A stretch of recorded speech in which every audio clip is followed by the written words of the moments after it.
So with a lot of these facilities that were housing a lot of long-term patients closing down, where do you think that's kind of left whoever may have been in there before?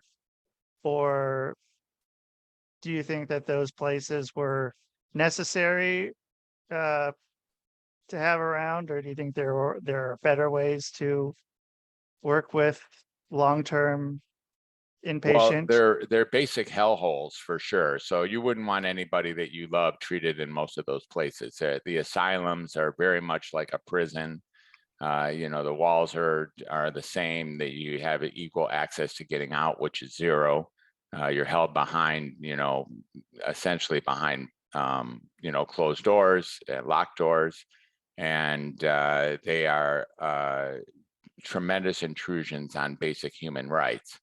So I don't, it's like saying, am I opposed to prisons? Am I opposed to jails? And that's a much more of like a philosophical question, which is like, is there such thing as a person who's better off away from the world? Is that, it's certainly not a place to be safe. The idea that it's safer in there than in the world is a complete myth. It's not safer in a hospital or safer in a jail than it is outside in the community here. As far as the people around them or for the person that's going into In it? both cases, yeah.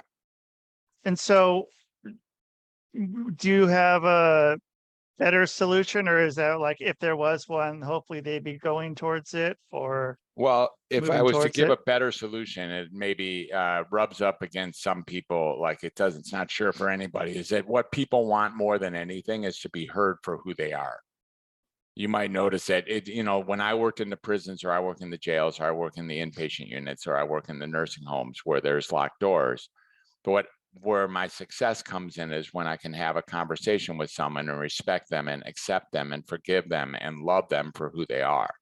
When people feel like they're heard and gotten for really who they are, there's a tremendous amount of healing that happens instantaneously. And that's what we're talking about here.